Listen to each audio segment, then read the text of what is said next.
Hello friends, this is C Deepa Devani from Deepshikha commerce classes side. बच्चों, सबसे पहले मैनी मैनी कॉन्ग्रेचुलेशन कि आपने CSET क्लियर कर लिया। आज से हम स्टार्ट करने जा रहे हैं। आज से हम बच्चे स्टार्ट क्या करने जा रहे हैं? CS executive programme. हाँ बेटा, CS एग्जीक्यूटिव प्रोग्राम हम स्टार्ट करने जा रहे हैं। जिस तरीके से मैंने आपको लास्ट क्लास में आपको सब कुछ बता दिया था, हमें मॉड्यूल 1 भी, हमारे मॉड्यूल 2 भी पूरा हमने ब्रीफ कर दिया था। मॉड्यूल 1 में हमने कहा कि हम पहले मॉड्यूल 1 देंगे। हमारे 5 महीने बचे हुए, याद है तुम लोगों को कल पढ़ाया था। 5 महीने बचे हैं। 5 महीनों में मैं आपके मार्च तक, एंड तक हमारा सिलेबस कंप्लीट करवा दूंगी। मार्च एंड अप्रैल और मई 2 महीने आपको रिवीजन के लिए मिलेंगे। और आपको कहीं के कोई भी नोट्स रेफर नहीं करने, सिर्फ दीपशिका के नोट्स रेफर करने हैं।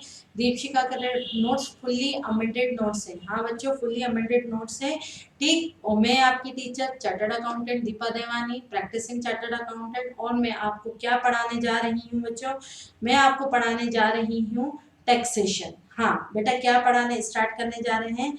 चलो ज्यादा टाइम ना लेते हुए हम स्टार्ट करते हैं बच्चों। क्या स्टार्ट करते हैं? टैक्सेशन।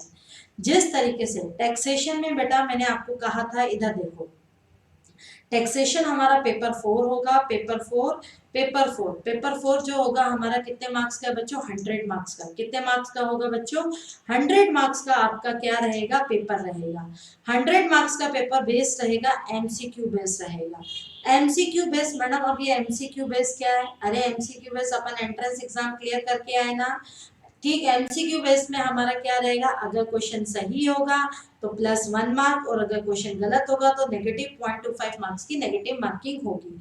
ये मैं आपको कल सारी चीजें बता चुकी हूँ। ठीक, तो स्टार्ट करते हैं डे 1 की जर्नी। डे 1 CS एग्जीक्यूटिव का पेपर 4 टैक्सेशन। टैक्सेशन, अब सुनो ध्यान से। टैक्सेशन में आपको सारे नोट्स दे दिए गए। दीपशिका कॉमर्स क्लासेस का ऐप पर अवेलेबल है ये सारे नोट्स। बाई चांस अगर किसी बच्चे को नहीं मिले, नीचे जो नंबर स्क्रॉल हो रहा है उस पर क्लिक, उस पर मैसेज कर देना, कॉल कर देना, तो आपको ये मिल जाएंगे। मेरे ये नोट्स फुल्ली अमेंडेड है जून 2021 के एडिशन के लिए। CS एग्जीक्यूटिव के पुराने मॉड्यूल आपके किसी यूज के नहीं है। क्यों नहीं है CS एग्जीक्यूटिव के पुराने मॉड्यूल? क्योंकि पुराना था हमारा फाइनेंस एक्ट 2019, अब ये है हमारा फाइनेंस एक्ट 2020। फाइनेंस एक्ट 2020 जो है हमारा असेसमेंट ईयर 2021 और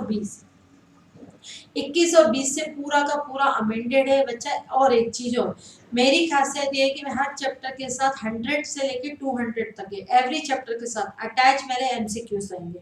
उससे बाहर CS एग्जीक्यूटिव से कुछ पूछा ही नहीं जाता। उससे बाहर कुछ भी CS एग्जीक्यूटिव से पूछा नहीं जाता। आपको सिर्फ वो क्वेश्चंस करने, उसके अलावा कुछ नहीं करने। और हमारा जो पेपर 4 है टैक्सेशन, इतना प्यारा सब्जेक्ट है कि हमें ना लिखने की जरूरत है, हमें कुछ भी नहीं करने की जरूरत है। हमें केवल करना क्या है? टिक लगाने हैं। टिक लगाने और दिमाग में रिकॉल कर, लॉ याद रखना है। दिमाग में लॉ याद रखना है बस। राइटिंग प्रैक्टिस नहीं है, कुछ भी नहीं है। और आपको एक मैं बात बताऊं, मॉड्यूल 1 के 4 पेपर होते हैं ना, चारों पेपर में सबसे इजी पेपर होता है टैक्सेशन। आए, पता नहीं स्टूडेंट क्यों बोलते हैं टैक्स बड़ा लेंदी है, टैक्स बड़ा लेंदी है। बेटा टैक्स को याद करना नहीं है आपको। टैक्स सबसे इजी है, लेंदी जरूर है लेकिन टफ नहीं है। याद क्या करना है? दिमाग में बैठा के रखना है। और मैं आपको इतनी बार प्रोविजन, आप मेरे 5 लेक्चर जब देखोगे ना उसमें पता लग जाएगा, इतनी बार प्रोविजन याद कराऊंगी कि वो चीजें याद हो जाएंगी। हमारे इनकम टैक्स में 298 सेक्शन है। 298 सेशन है। 298 सेक्शंस को याद रखना क्या आसान बात है? हाँ मैं बोलती हूँ बहुत ही आसान बात है। तो चलो बच्चों, स्टार्ट करते हैं इनकम टैक्सेशन। अब व्हाट इज द टैक्सेशन? ध्यान से सुनना। टैक्सेशन क्या होता है बेटा? टैक्स होता क्या है? आपको कुछ नहीं लिखना। आपको जब नोट्स दिए जाएंगे, जिन बच्चों को लाइव क्लासेस कर रहे हैं उनको तो हार्ड कॉपी में नोट्स प्रोवाइड करवाया जा रहा है, ऑनलाइन लाइव क्लासेस। लेकिन जो बच्चे रिकॉर्डेड देख रहे हैं कोई दिक्कत नहीं है, आप रिकॉर्डेड प्रिंट आउट करवा लो। अगर आपके पास प्रिंट आउट नहीं ऑप्शन अवेलेबल हो पा रहा है, मेरे को कॉल कर दो, हमें कॉल कर दो, हम आपको पोस्ट के थ्रू भेज देंगे नोट्स। ठीक, यकीन मानो बच्चों, इस नोट्स के अलावा कहीं से नहीं आएगा, कहीं से नहीं आएगा। और आपको मैं गारंटी देती हूँ अगर आप मेरे साथ लगे तो 100 में से 95 कंफर्म है। 95 कंफर्म है। मेरा तो टारगेट 100 आउट ऑफ 100 का रहेगा। लेकिन ठीक है, आपका टारगेट 100 आउट ऑफ 95 का तो एटलीस्ट होना ही चाहिए। चलो बच्चों, स्टार्ट करते हैं बेटा। टैक्स। टैक्स, अब आप एक बात बताओ मेरे को, आपसे मैं एक बात पूछती हूँ, सिंपल हम लोग अगर, बेटा ध्यान देना, एक बात बताओ, हमारी सोसाइटीज में छोटा सा कोई फेस्टिवल ऑर्गेनाइज किया जा रहा है, जैसे गणेश चतुर्थी है या गणेश जी स्थापित की जा रही है या नवरात्र का महोत्सव मनवाया जा रहा है। नवरात्र है तो वहां पे झांकियां लगती हैं, झांकियां स्थापित की जाती हैं। झांकियों के लिए आप लोगों से क्या बोला जाता है, आपके घर को नॉक किया जाता है, नॉक करके आपसे क्या लिया जाता है, कॉन्ट्रीब्यूशन लिया जाता है। याद है ना, कॉन्ट्रीब्यूशन लिया जाता है, 500 रुपए चंदा दे दो, झांकी लगानी है। आप लोग देते हो बड़े प्यार से, देना भी चाहिए, बिल्कुल फेस्टिवल मनाने भी चाहिए। फिर लोगों का ग्रुप बनाया जाता है, फंड बनाया जाता है, उस फंड से झांकी स्थापित की जाती है, दुर्गा जी स्थापित की जाती है और नवरात्र के 9 दिन का त्योहार मनाया जाता है। आप सोचो, कोई भी इवेंट होता है या कुछ भी काम होता है, ध्यान से सुनना, टैक्स आया क्यों, ये हर चीज का सब्जेक्ट जब आप पढ़ते हो ना, सबसे पहले जानना चाहिए कि वो चीज आई क्यों, वो चीज आई क्यों। तो बेटा अगर आप छोटा सा अगर फंक्शन ऑर्गेनाइज कर रहे हो, छोटा सा इवेंट अगर ऑर्गेनाइज कर रहे हो, तो वहां पे आपको पैसे की जरूरत पड़ती है, वहां पे आपको फंड चाहिए। तो सोचो, गवर्नमेंट रोड बनवाती है, डैम बनवाती है, ब्रिजेस बनवाती है। बेटा ध्यान से सुनना, गवर्नमेंट रोड, डैम, ब्रिजेस वगैरह सब कुछ बनवा रही है, तो क्या उसको उसके लिए पैसा नहीं चाहिए? बिल्कुल चाहिए। कल ही हमारे यहाँ ओवरब्रिज बन रही है, हमारे यहाँ कल ही ओवरब्रिज बन रही है, क्या गवर्नमेंट ने मेरे से आके नॉक किया, दीपा मैडम के घर पे कभी भी नॉक किया, नॉक करके ये बोला कि मुझे फंड दो? नहीं। गवर्नमेंट पब्लिक से पैसा लेती है, लेकिन बच्चों गवर्नमेंट जो पब्लिक से पैसा लेती है ना, बड़े सिस्टमेटिक वे में लेती है। गवर्नमेंट पब्लिक से पैसा लेती है, काय के लिए पब्लिक से पैसा लेती है? For the construction of road, dams, bridges, for the construction of road, dam, bridges, इन सब के लिए कंस्ट्रक्शन के लिए पैसा लेती है। बच्चा मैं आपसे सिर्फ एक रिक्वेस्ट करूंगी, जिस समय मेरी क्लासेस देख रहे हो रिकॉर्डेड, जब भी आप मेरी क्लासेस रिकॉर्डेड देख रहे हो, कॉपी और मेरे नोट्स उठा के देखना, ठीक है। जब भी गवर्नमेंट रोड, डैम, ब्रिजेस के लिए पैसा लेती है, लेती किससे है? पब्लिक से। क्योंकि गवर्नमेंट के पास भैया पेड़ नहीं है कि पेड़ से तोड़ेगी और आपको क्या करेगी, रोड, डैम, ब्रिजेस बना के देगी, नहीं, आपसे लेगी। लेकिन वो एक सिस्टमेटिक वे में लेती है। कौन से वे में लेती है बच्चों? सिस्टम में लेती है। उसी सिस्टम को कहा जाता है tax. Tax is the systematic revenue collection. बच्चा मैं वर्ड यूज कर रही हूँ, tax is the systematic revenue collection which are collected by the government. Tax एक सिस्टम है, एक गवर्नमेंट ने रोड, डैम, ब्रिजेस, इंफ्रा के कलेक्ट करने के लिए एक सिस्टम बनाया। Tax is the systematic revenue collection which are systematic collection which are collected by the government, जो किसके द्वारा कलेक्ट किया जाता है? गवर्नमेंट के द्वारा। Which are collected by the government from the public, from the public, but for the public. From the public, public से collect किया जाता है, लेकिन गवर्नमेंट अपना तुम लोगों से कलेक्ट करती है, मुझसे कलेक्ट करके अपने खजानों में नहीं रखती है, लेकिन हमारे लिए ही काम करती है।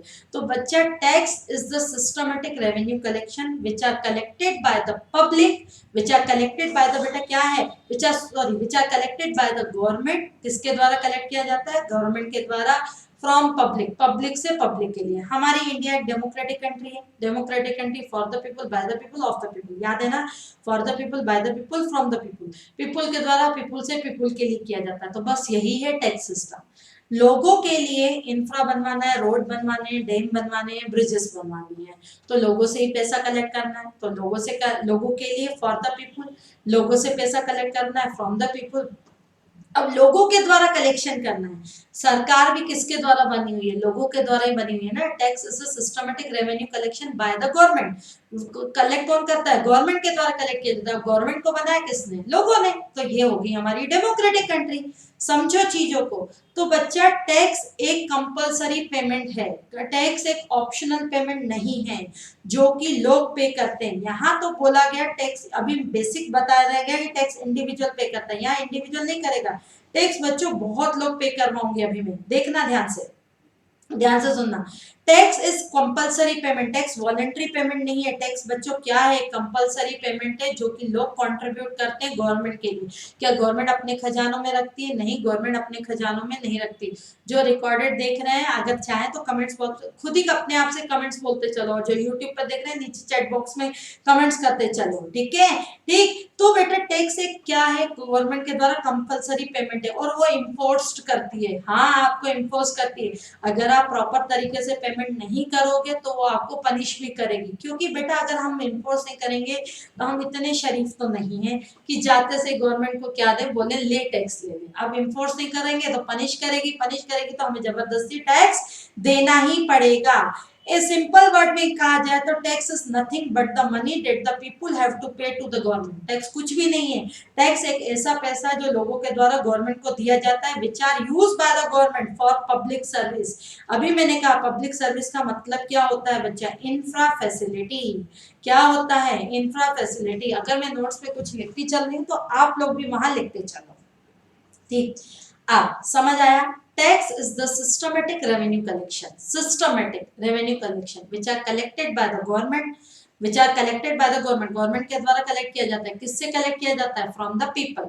और किसके लिए, for the people. For the people में हम exactly word for the people use नहीं करेंगे, फॉर इंफ्रा पर्पस या फॉर पब्लिक सर्विस यूजेस।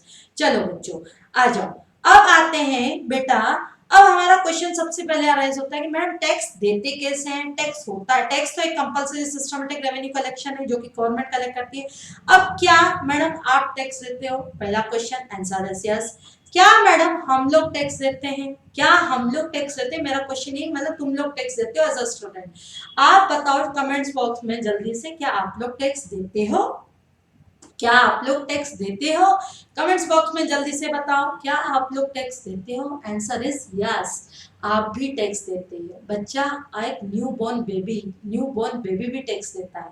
अब कैसे देता है टैक्स, ध्यान से सुनना, वो तो नहीं जाएगा गवर्नमेंट के पास, या तुम लोग भी नहीं जाते हो गवर्नमेंट के पास, लेकिन तुम लोग टैक्स देते हो, तुम लोगों की फीस में भी टैक्स इंक्लूड है। तुम लोग रजिस्टर जो पेन यूज कर रहे हो उसमें भी टैक्स बेटा क्या है, ऐड है, टैक्स ऐड है बेटा। टैक्स क्लासिफाई किया गया दो सिस्टम में, टैक्स बना दो सिस्टम में, एक बना डायरेक्ट टैक्स और एक बना इनडायरेक्ट टैक्स। बच्चों ध्यान से सुनना, एक बना डायरेक्ट टैक्स और एक बना बेटा हमारा कौन सा टैक्स बना, indirect tax. What is the direct tax और what is the indirect tax. Direct tax means the tax which are directly payable by the person, जो कि directly payable by person to government. जैसे मैं कमाती हूँ, मेरे कमाने पे गवर्नमेंट टैक्स लेती है, तो मैं कमाती हूँ और गवर्नमेंट को क्या देके आती हूँ, टैक्स देके जाती हूँ। तो direct tax means the tax which are imposed on income. बच्चा direct tax means the tax which are directly payable by the government, payable by the person to government, और it will be imposed on income. वो किस पे impose होता है, income पे। अब madam income क्या, जैसे मैं कमाती हूँ, फॉर एग्जाम्पल मेरी छोटी मोटी कमाई है, लेट्स से फॉर एग्जाम्पल मेरा 20 लाख रुपए कमा रही हूँ, ठीक है, मैं छोटा मोटा कमा रही हूँ, मैं 20 लाख रुपए कमा रही हूँ। अभी मैं कितना कमा रही हूँ वो मैं डिस्क्लोज नहीं कर रही हूँ, एक एग्जाम्पल दे रही हूँ बच्चों आपको। मैं 20 लाख कमाती हूँ, मैं 20 लाख पे गवर्नमेंट बोलेगी मेरे को टैक्स दो, मैंने कहा हाँ लो टैक्स। तो जो भी टैक्स आया, कोई भी कुछ भी टैक्स आया, कुछ भी मान लो, फॉर एग्जाम्पल मान लो कि 2,25,000 रुपए, अरे कुछ भी मान लो टैक्स आया, ठीक। अभी मैं बताऊंगी 30-20%, 2,25,000 मैं तुम लोगों के पास आती हूँ, मुझे टैक्स दो ना, मुझे 20 लाख भी दो और 2,25,000 भी दो, मैं 2,25,000 गवर्नमेंट को देके आऊंगी, क्या तुम लोग दोगे। नीचे कमेंट्स बॉक्स में कमेंट्स करते चलना, क्या तुम लोग दोगे, नहीं दोगे। क्यों नहीं दोगे तुम लोग बच्चों इसीलिए नहीं दोगे, तुम बोलोगे मैडम हमारा क्या था, बेनिफिट आपको मिल रहा है तो आप टैक्स दो। बिल्कुल, तो ऐसा टैक्स जो कि पर्सन के द्वारा डायरेक्ट पे किया जाता है, ऐसा टैक्स जो कि पर्सन के द्वारा बच्चों क्या पे किया जाता है, डायरेक्टली पे किया जाता है गवर्नमेंट को, उसे कहते हैं direct tax. And direct tax will be imposed on income, direct tax will be imposed on बच्चा क्या होगा, इनकम। देखो, direct tax is the kind of the charges which is imposed directly to taxpayer, directly on taxpayer। जो बंदा tax देता है, जैसे मैं टैक्स देती हूँ तो मैं हूँ taxpayer, and directly payable to the government को डायरेक्टली मैं जाके पे करूंगी। A direct tax is one that can not be shifted by the taxpayer to someone. मैंने डायरेक्ट गवर्नमेंट को 2,25 का टैक्स दिया, क्या तुम्हारे ऊपर शिफ्ट करूंगी तो क्या तुम दोगे, नहीं दोगे। तो direct tax can not be shifted to another person, ठीक। Direct tax will be imposed on income, direct tax will be imposed on बच्चा क्या होगा, किस पे इम्पोज होता है, इनकम पर इम्पोज होता है। क्योंकि भैया मैं फैसिलिटी ले रही हूँ, मैं फायदा कमा रही हूँ, तो उस फायदे पे गवर्नमेंट को टैक्स दूंगी। अच्छा अब एक बात बताओ तुम लोग, गवर्नमेंट हमसे टैक्स लेती क्यों है, क्योंकि हम रोड, डैम, ब्रिजेस, ध्यान से सुनना, बेटा सब लोग बोलते हैं इनडायरेक्ट टैक्स जो गुड्स एंड सर्विस टैक्स पे लगता है। अरे क्यों लगता है वो भी तो समझे हम। आ जाओ, ऐसा कहीं मोस्ट ऑफ कहीं नहीं सुना होगा कि क्यों इनडायरेक्ट टैक्स लगता है। आज उसका रीजन बताऊंगी। मैं रोड डैम ब्रिजेस यूज करते हुए कोचिंग पढ़ा रही हूँ, बोलो हाँ। मैं कोचिंग पढ़ा रही हूँ तो कोचिंग पढ़ाने से कमा रही हूँ, बोलो हाँ। तो गवर्नमेंट बोलती है भाई इस इनकम पे टैक्स दो। मैंने कहा क्यों दूं, मेहनत मेरी है। तो गवर्नमेंट ने कहा अरे वाह, ऐसे कैसे तेरी मेहनत है। रोड डैम ब्रिजेस को एक्सेस करते हुए आप आए, उसमें कंट्रीब्यूशन किसका है, हमारा है। मैंने कहा ठीक है गवर्नमेंट, तू मुझसे टैक्स ले ले, ठीक है। क्योंकि मैं देखो फायदा तो तुम लोग दे रहे हो, फीस तो तुम लोग मुझे दे रहे हो, लेकिन बोल रही है स्टूडेंट तुम्हें सर फीस दे रहे हैं लेकिन कहीं ना कहीं हेल्प तो मैं भी कर रहा हूँ। गवर्नमेंट ये बोलती है हेल्प तो मैं भी कर रही हूँ। तो मैंने कहा भाई चल टैक्स दे। अब गवर्नमेंट का एक पंगा आया। गवर्नमेंट का पंगा क्या आया, बोलती है मैडम आपको बेनिफिट मिल रहा है फीस का। मैंने कहा हाँ। तो आप टैक्स दो। मैंने कहा हाँ ले लो टैक्स, कोई क्या दिक्कत है, ले लो टैक्स। तो इनकम पर मैंने टैक्स दे दिया। कौन सा टैक्स दे दिया भाई, इनकम टैक्स दे दिया। गवर्नमेंट ने कहा देखो मैडम, दीक्षिका क्लासेस से आपको तो फायदा हो रहा है, आपको फीस मिल रही है, आपके कारण आपके स्टूडेंट को भी फायदा हो रहा है। तो मैंने कहा बेचारे स्टूडेंट्स को क्या फायदा हो रहा है, सुनो। स्टूडेंट्स का फायदा हो रहा है, देखो दो वर्ड बोली गवर्नमेंट ने कहा आपके कारण आपके स्टूडेंट को भी फायदा हो रहा है और उस फायदे में रोल किसका है, गवर्नमेंट का है। मैंने कहा पहले तो बताओ स्टूडेंट को क्या फायदा हो रहा है। स्टूडेंट तो बेचारा फीस दे रहा है, क्या फायदा हो रहा है। बोलते हैं मैडम कौन से वहम में, स्टूडेंट को सर्विस ले रहा है। स्टूडेंट आपसे क्या ले रहा है, सर्विस की फैसिलिटी मिल रही है उसको। मैंने कहा ठीक है सर्विस की फैसिलिटी मिल रही है तो फायदा क्या है। तो उन्होंने कहा देखो पढ़े लिखे हो। मैंने कहा हाँ।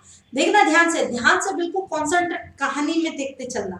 सर पढ़े लिखे हो, मैंने कहा हाँ। देखो स्टूडेंट सीएस की क्लासेस कर रहा है।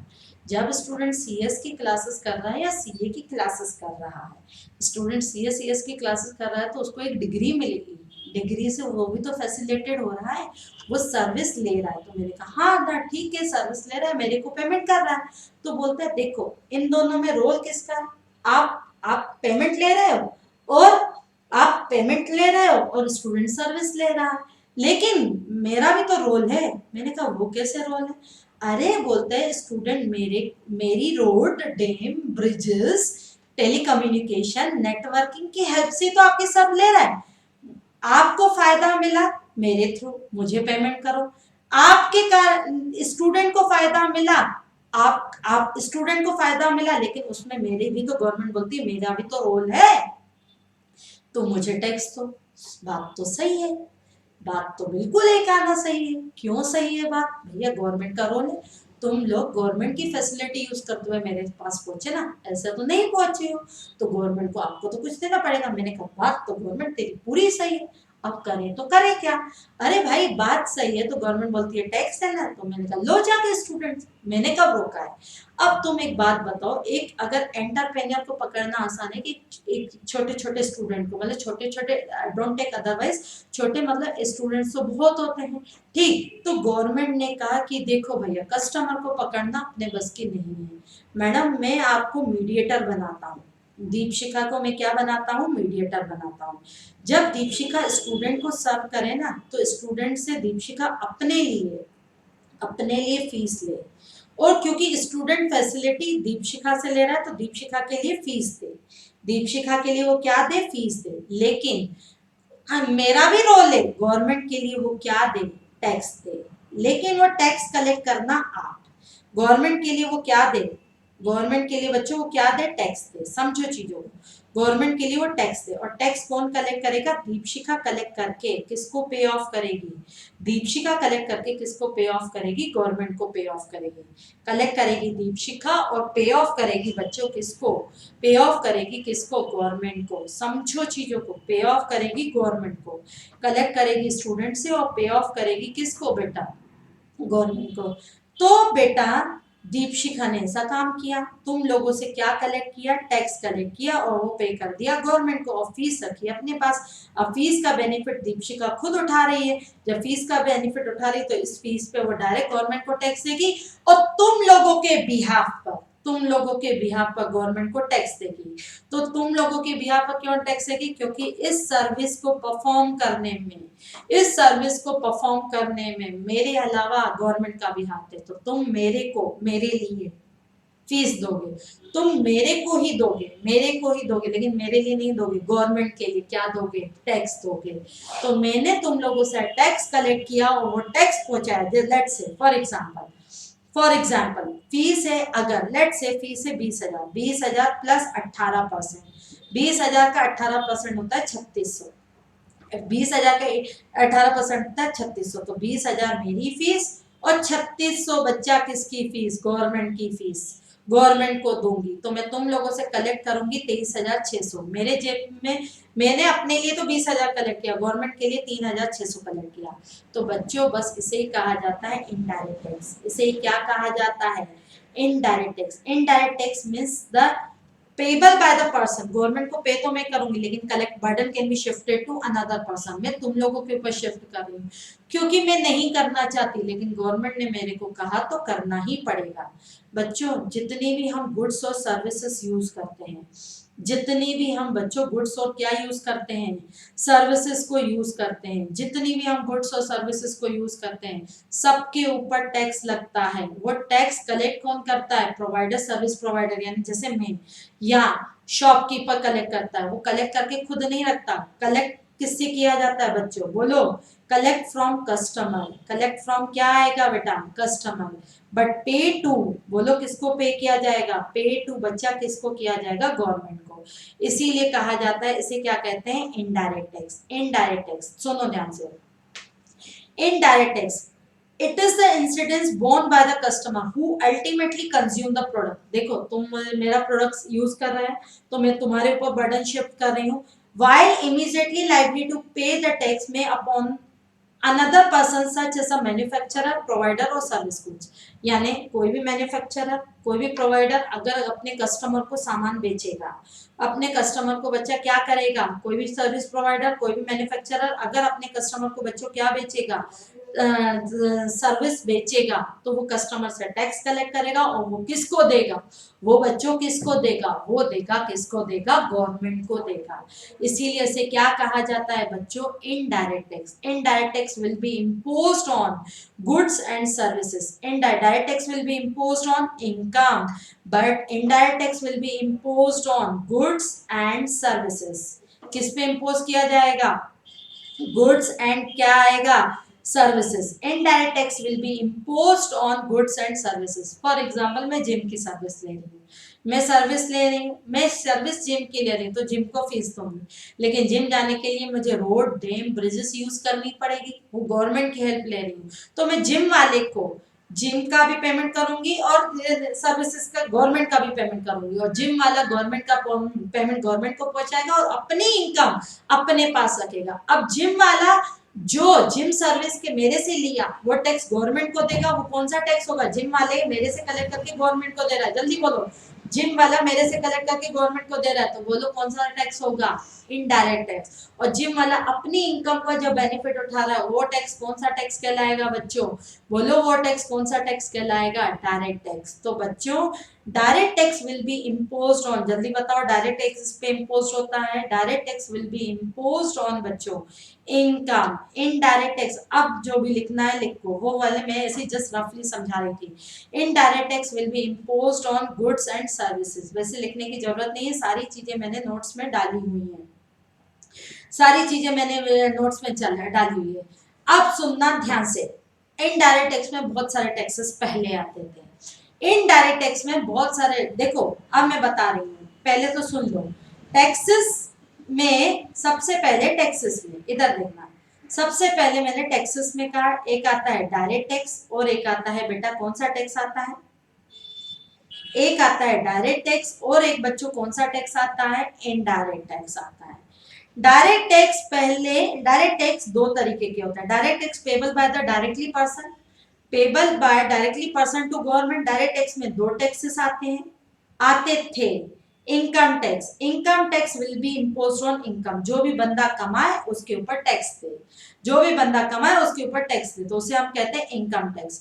दूसरा टैक्स आता था वेल्थ टैक्स, दूसरा टैक्स आता था वेल्थ टैक्स। लेकिन लेकिन अब वेल्थ टैक्स पहले तो बता दो किस पे लगता था, वेल्थ पर। वेल्थ यानी बेटा क्या, प्रॉपर्टी, वेल्थ यानी प्रॉपर्टी पे लगता था। लेकिन अब वेल्थ टैक्स खत्म हो चुका है, अब वेल्थ टैक्स खत्म हो चुका है, ठीक है। इनडायरेक्ट टैक्स, मैं पहले की कहानी बता रही हूँ, तो अब देखना इनडायरेक्ट टैक्स, ध्यान से सुनना। इनडायरेक्ट टैक्स में पहले लगता था एक्साइज ड्यूटी, पहला लगता था एक्साइज ड्यूटी, फिर लगता था सीएसटी, सीएसटी का फुल फॉर्म होता था central sale tax, CST central sale tax. फिर लगता था बच्चा वैट, फिर लगता था कस्टम ड्यूटी, ध्यान से सुनना, फिर लगता था कस्टम ड्यूटी, उसके बाद लगता था लोकल टैक्स, उसके बाद लगता था सर्विस टैक्स, उसके बाद क्या लगता था, सर्विस टैक्स, उसके बाद बच्चों लगता था लोकल टैक्स। अब ध्यान देना बेटा, एक्साइज ड्यूटी, सारे टैक्सेस खत्म हो चुके हैं, सारे टैक्सेस 1 जुलाई 2017 को, 1 जुलाई 2017 को मोदी जी ने बड़ा ड्रास्टिक चेंज लाया, मोदी जी का ड्रास्टिक चेंज आया 1 जुलाई 2017 को। अब सुनो, एक्साइज सीएसटी वेट सब खत्म, सबकी जगह एक tax, one nation one country one tax, one nation one country one tax. बता सकते हो कौन सा tax, goods and service tax, goods and service tax, जो कि है हमारा कितने मार्क्स का बच्चों, 50 मार्क्स का, जो कि हमारा 50 मार्क्स का बता रही हूँ, अभी वेटेज भी बताऊंगी। सर्विस टैक्स भी खत्म हो गया, लोकल टैक्सेस कुछ खत्म हुए कुछ हैं, और कस्टम ड्यूटी अभी है। तो मैं बोलूं अगर इनडायरेक्ट टैक्स में, अगर मैं बोलूं इनडायरेक्ट टैक्स में हमारे अभी कितने टैक्सेस हैं, जल्दी बोलो। इनडायरेक्ट टैक्स में हमारे मेजर 2 टैक्सेस है, सारे टैक्सेस तो खत्म हो गए, सारे टैक्सेस खत्म हो गए, तो कितने बचे, गुड्स एंड बचा क्या बचा, सर्विस टैक्स, ठीक, गुड्स एंड सर्विस टैक्स। और दूसरा क्या बचा हमारा, कस्टम ड्यूटी। अब मैडम ये कस्टम ड्यूटी क्या होती है, जब भी आप कोई गुड्स इंपोर्ट करोगे या आप कोई गुड्स एक्सपोर्ट करोगे, at the time of importation और exportation of goods custom duty लगती है, at the time of importation और एक्सपोर्टेशन ऑफ द गुड्स क्या लगती है, कस्टम ड्यूटी लगती है। तो बेटा हमें डायरेक्ट टैक्स हमारे सिलेबस में, सीएस एग्जीक्यूटिव के लिए बोल रही हूँ, हमारे सिलेबस में डायरेक्ट टैक्स से बचा कितने मार्क्स का, 60 मार्क्स, सॉरी इंटर की बात, सीएस एग्जीक्यूटिव में बेटा, सीएस एग्जीक्यूटिव में डायरेक्ट टैक्स से 50 मार्क्स का, इनडायरेक्ट टैक्स से बचा कितने मार्क्स का, 50 मार्क्स का, इनडायरेक्ट टैक्स से 50 मार्क्स का। जबकि यही सीए इंटर में देखो, लॉ पूरा सबके लिए, दोनों के लिए सेम, कभी कहीं पे भी लॉ में कुछ कमी नहीं है, या किसके में ज्यादा किसके में कम नहीं है।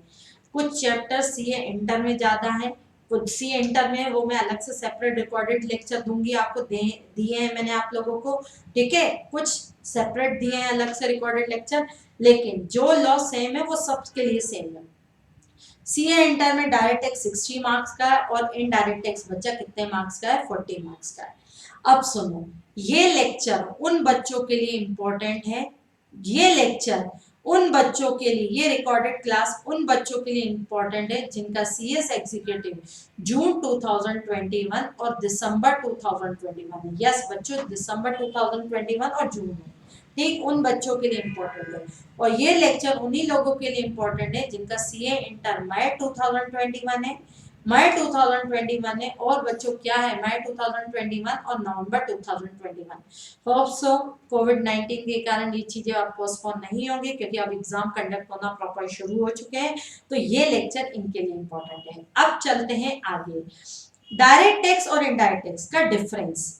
डायरेक्ट टैक्स और इनडायरेक्ट टैक्स का बच्चों हम लोग देखते हैं डिफरेंस क्या है, डायरेक्ट टैक्स और इनडायरेक्ट टैक्स का डिफरेंस सुनना ध्यान से। Direct tax means the tax which are directly payable by the person, मैं क्या करूंगी, मैं कमाऊंगी और मैं गवर्नमेंट को डायरेक्ट दूंगी, ठीक। क्या मैं बर्डन आपके ऊपर शिफ्ट कर सकती हूँ, burden can not be shifted on another person. मैं दुख करूंगी भी तो तुम लोग बोलोगे इनकम कौन कमा रहा है, आप, तो टैक्स आप दो, हम क्यों बर्डन भरें, exactly. Indirect tax means the tax which are imposed on goods and services, am I right? Indirect tax means the tax which are imposed on, बच्चे क्या है, goods and services. Indirect tax मतलब एक ऐसा tax होता है जो कि किस पे इम्पोज होता है, बोलो बच्चों किस पे इम्पोज होता है, गुड्स एंड सर्विसेज पे। Indirect tax means the tax which are imposed on goods and services and burden can be shifted on another person. जैसे मैं जिम गई तो जिम वाले ने मुझसे अपनी वैल्यू ली और क्या किया, गुड्स गुड्स एंड सर्विसेज का पैसा लिया, सर्विस का टैक्स लिया, वो सर्विस का पैसा उसने किस पे किया, गवर्नमेंट को। क्या गवर्नमेंट को अपनी जेब से पे किया, नहीं बाबा नहीं, मेरे से रिकवर करके दिया, मेरे से रिकवर करके दिया। जैसे जिम वाले ने फॉर एग्जांपल 3,000 की फीस ली, जिम वाले ने 3,000 की मेरे से फीस ली, 3,000 में 540 रुपए का जीएसटी, तो जिम वाले ने मुझसे तो लिया 3,540, अपनी इनकम का कितना रखा 3,000 और गवर्नमेंट का टैक्स जीएसटी कितना था मेरा 540, मुझसे लेके गवर्नमेंट को दे दिया। तो बच्चों इनडायरेक्ट टैक्स का बर्डन किस पे शिफ्ट होगा, बोलो इनडायरेक्ट टैक्स का बर्डन किस पे शिफ्ट होगा, कस्टमर पे। अब चलो बेटा ध्यान से सुनना, डायरेक्ट टैक्स एक बर्डन प्रोग्रेसिव नेचर का रहता है। ध्यान से सुनना क्या होता है प्रोग्रेसिव नेचर। हमारे इंडिया में एक सिस्टम बनाया गया, जो गरीब होगा वो बिल्कुल टैक्स नहीं देगा, जो थोड़ा सा मिडिल क्लास का होगा वो थोड़ा सा टैक्स देगा, जो अपर मिडिल क्लास होगा वो थोड़ा और ज्यादा टैक्स देगा, जो थोड़ा और बड़ा होगा वो ज्यादा देगा, जो हायर क्लास होगा वो बहुत ज्यादा देगा। तो बच्चा इसे कहा जाता है प्रोग्रेसिव नेचर। उसे क्या कहा जाता है, प्रोग्रेसिव। अगर आपकी इनकम बहुत कम है तो आप मत दो टैक्स, लेकिन अगर आपकी इनकम थोड़ी बढ़ गई तो थोड़ा टैक्स बढ़ा दो, अपनी इनकम थोड़ी और बढ़ गई तो थोड़ी बढ़ा दो, और बढ़ गई तो और बढ़ा दो। इसे कहते हैं बच्चों progressive nature.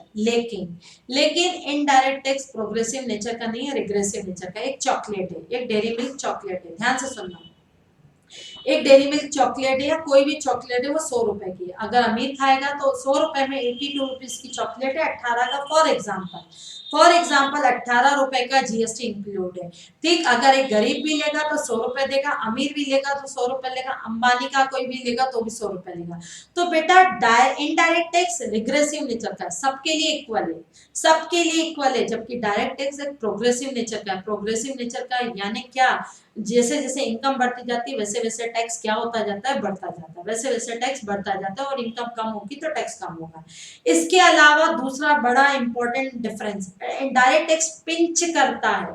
Direct tax pinch करता है, एक इंसान पूरे साल भर में कमाता है, जैसे फॉर एग्जांपल मैंने 20 लाख रुपए अभी बताया ना, 20 लाख कमाया, 20 लाख में से 2,25,000 मुझे गवर्नमेंट को जाके डायरेक्ट जेब से जाके देने या ले टेंशन आता है, दिमाग में टेंशन आता है कि अरे गवर्नमेंट को टैक्स पे करना है, कमाए हम, मेहनत हम करें और गवर्नमेंट को देखना है। इनडायरेक्ट टैक्स पिंच नहीं करता। क्यों पिंच नहीं करता, पिंच यानी मुसीबत, पिंच नहीं करता। अरे भाई चॉकलेट 100 रुपए की, दुकानदार को बोले यार इसमें से टैक्स हटा दे, ऐसा नहीं है ना, सबके लिए इक्वल है। सबके लिए कमोडिटी यूज करोगे आपके ऊपर इनडायरेक्ट टैक्स आएगा ही आएगा, आएगा ही आएगा।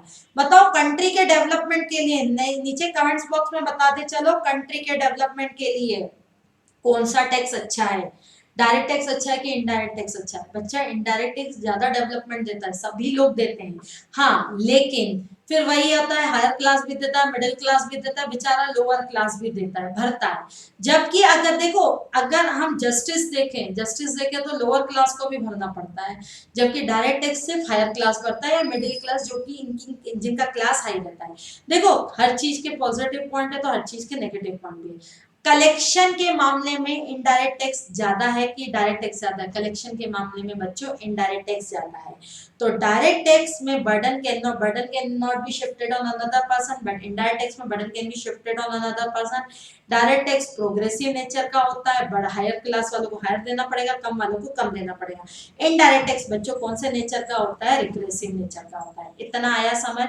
आज हमने बाइफरकेट किया, what is the direct tax, what is the indirect tax, पढ़ने का तरीका, और हमारे सिलेबस का कंटेंट क्या है, हमारे सिलेबस का कंटेंट क्या है। नेक्स्ट क्लास में देखेंगे इनकम टैक्स कैसे आया, ओवरव्यू ऑफ इनकम टैक्स कब आया, कैसे आया, ये सारी चीजें बच्चों हम कहाँ कवर करेंगे, नेक्स्ट क्लास में कवर करेंगे। एक चीज और बता दूं, मेरे रिकॉर्डेड लेक्चर्स 120 आवर्स के हैं बच्चों, 120 आवर्स के हैं इंक्लूडिंग रिवीजन।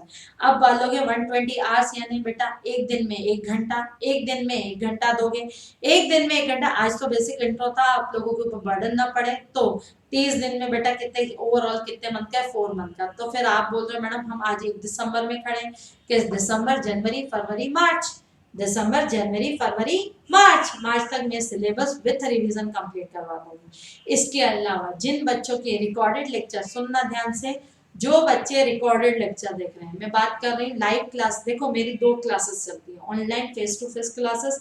आप जब online face to face classes पे आओगे तो आप दीपिका कॉमर्स क्लासेस के ऐप डाउनलोड करोगे, वहां मुझसे फेस टू फेस मिलोगे। यहाँ मैं क्वेश्चन करती जाती हूँ, आप आके देखना। कभी बच्चे इमीडिएट क्वेश्चन रेस करते हुए चलते हैं, माना जाता है कि आप प्रॉपर क्लासरूम में बैठे हो, कभी नहीं लगेगा कि आप लाइव क्लास ले रहे हो। जैसे मैंने अभी पढ़ाया डायरेक्ट टेक्स्ट, अब पिंच का मतलब तुम्हें फिर से समझ नहीं आ रहा तो आप एकदम से उसी समय मेरे को बोलोगे और बिल्कुल वॉइस के थ्रू बोलोगे कि मैडम नहीं समझ आ रहा, बताओ फिर से, तो मैं फिर से बता दूंगी। ठीक, लेकिन जो बच्चे रिकॉर्डेड लेक्चर्स देख रहे हैं, डोंट वरी, उनके लिए भी मैं हूँ। उनके लिए मैं सैटरडे को, हर सैटरडे और संडे को जूम पर अवेलेबल रहूंगी। तो मैडम बाकी के बचे हुए 7 दिन में से 2 दिन आप जूम पे अवेलेबल रहोगे, 5 दिन का कोई दिक्कत नहीं है। आप व्हाट्सअप करो ना मेरे को, मेरा नंबर है 9755 950577। आप बच्चों व्हाट्सअप करो वॉइस रिकॉग्निशन के थ्रू। मैं रात को 9 बजे के बाद आपको कॉल करूंगी, या आप अगर मैं कॉल ना करूं तो आप रात को 9 बजे के बाद कॉल करो। I am available after 9 o'clock, 9 से 12 बजे तक मैं हमेशा आपके लिए अवेलेबल रहती हूँ। ठीक है, आपकी मर्जी है, रिकॉर्डेड देखना है रिकॉर्डेड देखो, ऑनलाइन जाना है ऑनलाइन जाओ, वी आर अवेलेबल। हम सारी सारी सारी फैसिलिटीज आपको दे रहे हैं, बस एंड ऑफ द डे हमारा मकसद ये है आप सीएस एग्जीक्यूटिव सीए एंटर बहुत अच्छे मार्क्स के साथ क्लियर करो। ठीक, इसी के साथ कल मिलते हैं नेक्स्ट लेक्चर में अपने। ठीक, और एक दिन में आप चाहो तो एक दिन में 2 रिकॉर्डेड लेक्चर देख सकते हो, वेल एंड गुड, लेकिन नहीं देखो, आज से आप सिस्टमेटिक पढ़ना शुरू करो ना। ठीक, आप मत देखो एक दिन में एक देखो। और अगर आप लाइव क्लासेस पे आना चाहते हो, ऑनलाइन लाइव क्लासेस में कुछ नहीं है, आपको दीपिका कॉमर्स क्लासेस का ऐप डाउनलोड करना है, मेरे साथ डायरेक्ट लाइव जुड़ना है। लाइव तो सबसे बेस्ट ऑप्शन होता है। ठीक बच्चों, ठीक, ओके बेटा, बाय।